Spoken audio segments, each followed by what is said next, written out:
Welcome to Old Fart Engineering. The project that I'm working on right now is modifying this old table, which was given to me by a friend, to the appropriate height for an outfeed table for my table saw, as well as a welding and fabrication table and general work table. Now the problem with this table was, number one, the casters were absolutely destroyed. I believe this came out of a school cafeteria and was completely abused. Also, the table doesn't stand tall enough to be an outfeed table. So we're going to be modifying it. I've already cut off the old casters, as you can see. We have the new casters here, and we're going to be machining bongs that will be welded into the holes in the legs to bring this up to the correct height and tapped and threaded for the new casters. So let's get over to the lathe and start doing some cutting. So this is the part we're going to be producing. We need 4 of these. Finish quality is not critical because they're just going to be welded in and painted. So I've got a 2-inch piece of steel, just regular mild steel set up here. We're going to turn the outside diameter, already have the calipers set up, just to give us a general idea of where that's going to be. And then we'll cut them off and turn the inner diameter. Let's go ahead and start running this.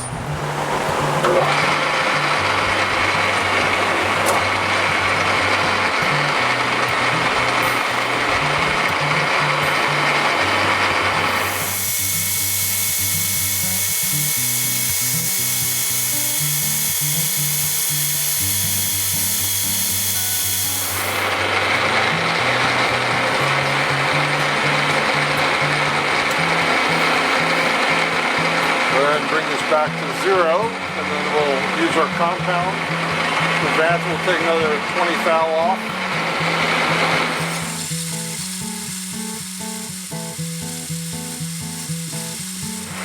We're getting a pretty decent finish on this.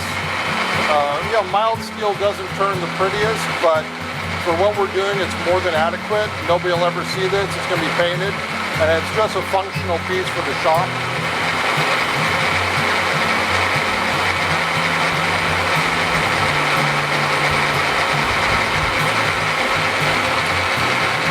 So I'm going to go ahead and off camera continue the machining of this down to the outer diameter, and then I'll bring you back in when we cut these and turn the inner diameters and do all drilling.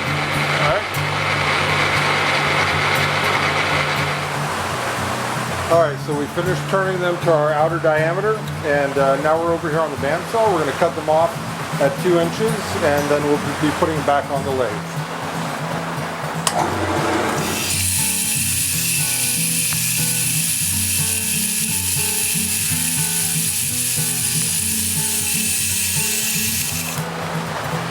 Let's get another 2 inches here.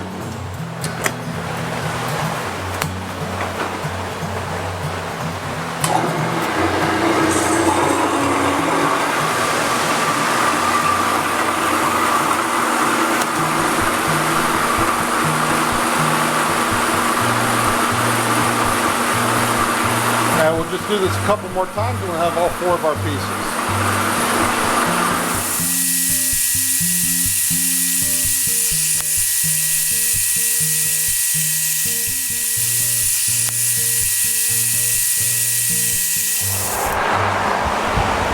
Alright, we've got our piece chucked back up here. We're going to go ahead and do a facing and then put a little spot drill in the end so we can set our tailstock again.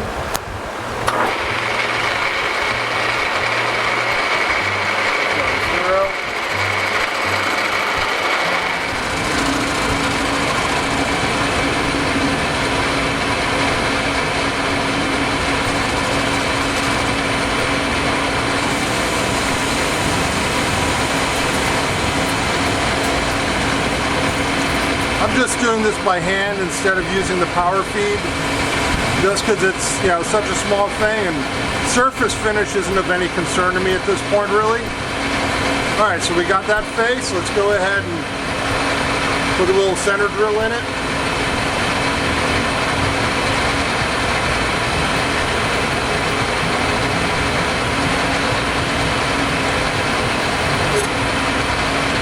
Alright, we're going to go ahead and switch out to another piece. We'll do the facing and the center drilling on all of them, and then we'll come back and we'll set them back in with the tailstock so we can do the interior turning. All right, I'll see you guys in a few minutes. So as you can see now, I've chucked them back up. We've got the center grills done on both sides. I've gone ahead and made a mark. This is what I need to keep for my outside diameter. This is the side now that I'm going to turn down to my new size. My internal, I've already reset my calipers to my internal diameter. So let's go ahead and turn this. I'm going to make a mark right now just by bumping the tool in to give me a line of up to where I want to go. So we're set there. Let me go ahead and come back out.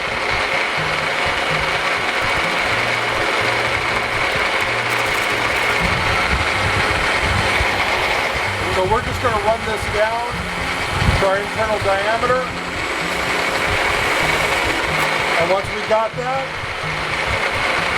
I'll come back on video with you guys and show you the drilling for the cap. All right, so we'll be back to this in a minute.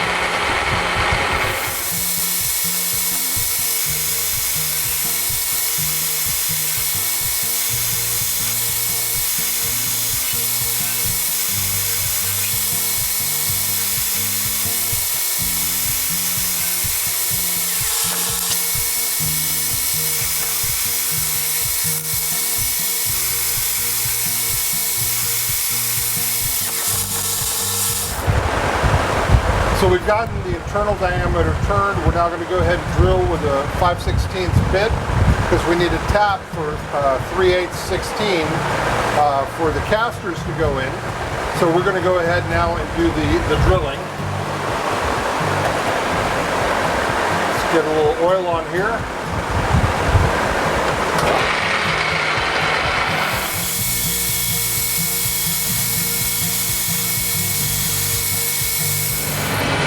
We're going to go ahead and drill all the way through because that way we can adjust the height of the casters when they're on the table. So if we need to drive them in a little bit further or hold them out a little bit, we've got all the space we need for that.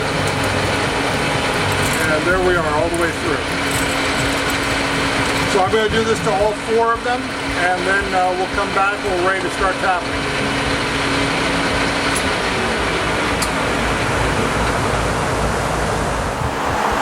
Alright, so we've already drilled the 5/16 hole. I'm going to now drill 3/4 of an inch of relief in the back of the bong because there's really no reason to thread it all the way through. So we're going to go ahead and drill that on all 4 of them now. Put a little oil on there.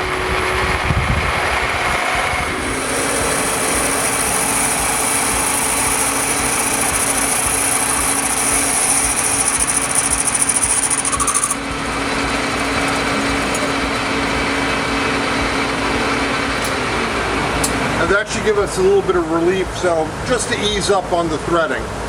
Anyhow, I'm going to do the rest of the 4 on off camera, and then we'll come back when we're starting to do our tapping. Alright, so we've drilled our relief holes. We're going to go ahead now and put a chamfer where we're welding this into the table so we have a little space for a good weld to go in. Then we're going to flip it around, face, and chamfer the other side as well. And then we're ready for tapping.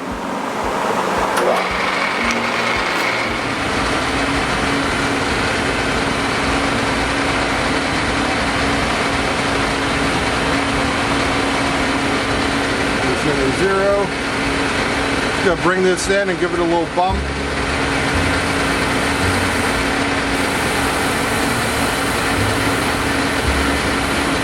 There we go, that's a good little chamfer for welding. Go ahead and we'll turn the piece around now. And do the same on the other side. There we go. Check to make sure that's running true. Looks good. So let's go ahead and get in position with this. And we'll go ahead and give it the same little chamfer just to clean up the edge a little. Perfect. And now one last thing, we're going to go ahead and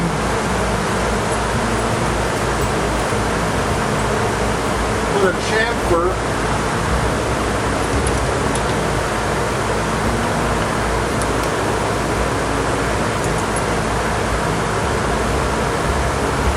on our hole as well.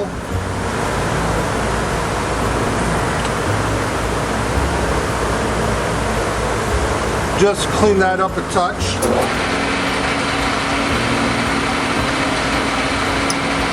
That's all it needs right there. So this one's done.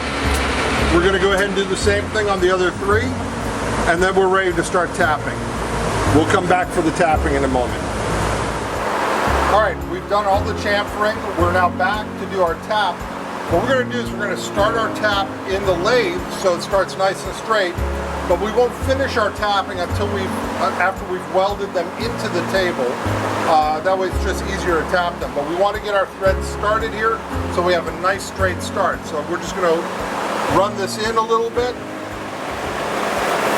and then by hand just turn this forward so it starts the threads. And that's all we need right there. That little bit is enough for us to be able to get our threads started. Just unlock the tailstock so it will slide back out on its own. And there we go. I'm not sure if you can see that, but we've got a nice set of threads started right there. So our tapping will go real easy. I'm going to do the same thing on the other three again, and then we'll come back when we're ready to prep for the welding part. All right, so now we're going to come in here. We've got all four of the bongs completed.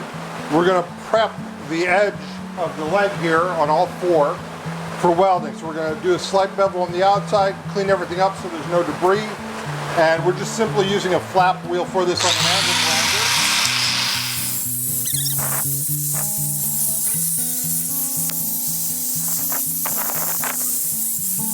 Let's go ahead and test fit one of these. Let's see.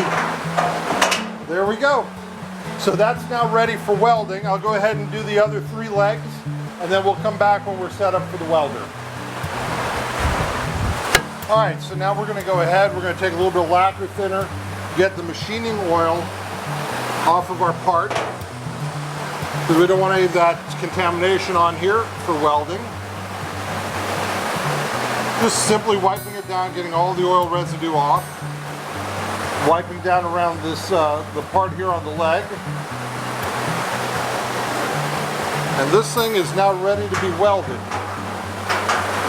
And get in there. There we go. All right, we'll come back and weld that in a little bit. I'm going to clean the other four so everything's set to go.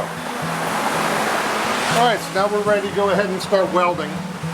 I've been using my Lincoln 256 MIG welder, solid core with argon mix, and we're just going to go ahead and first spot this in and then do a couple of little welds. We don't need to fully weld it all the way around, because again, all the pressure on this is going to be down, so it's already locked in on its own.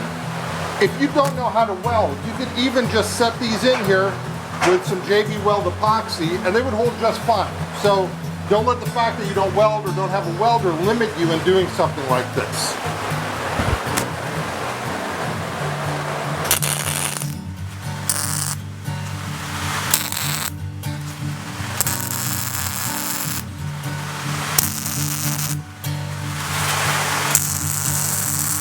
That's really all it needs. It's got 3 welds on there. Apparently I didn't get all the paint off. We had a little bit of burning going on, but that's certainly adequate to hold it for what we're doing. So I'm going to clean this one up. I'll go around, weld the other 3, and then we'll start tapping. All right, so we've got the bongs all welded in. I cleaned them up just a little bit. We'll clean them up a little bit more again before we paint them, but I'm going to put a little bit of anchor lube on my tap, and let's run this thing in here. It should start nice and straight because of what we did on the lathe earlier. And there it goes, catching the threads that we made on the lathe. Just gonna go back and forth, you know, not to break the tap, because this is over 1 inch of thread that we're gonna be tapping here. It's about 1 3/8 inches is the length that we left after we did the clearance drilling. So obviously there's nothing more exciting than tapping a hole in steel, but if you do it properly and you lube your tap and you back up, whenever you start feeling resistance, you just back up and break that chip, you'll be able to do this without breaking your taps.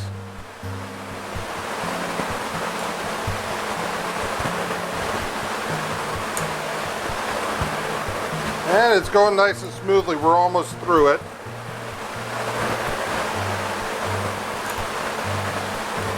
What's nice about what we're doing here is we'll be able to adjust the height of the casters.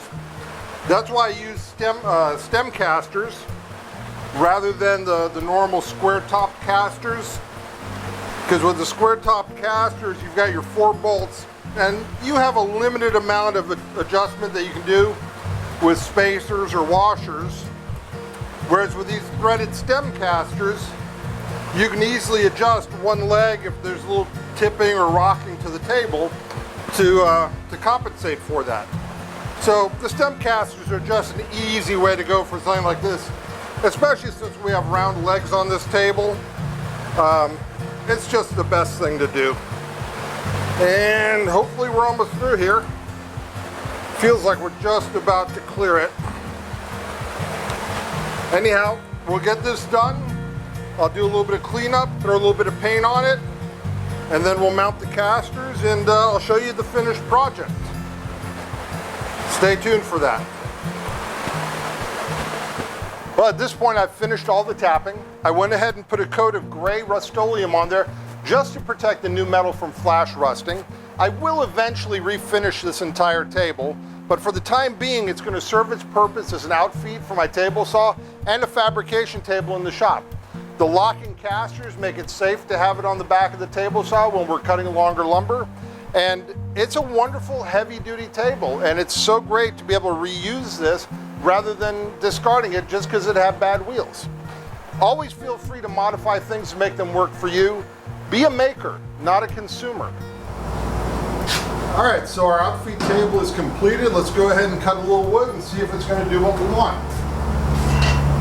Safety first.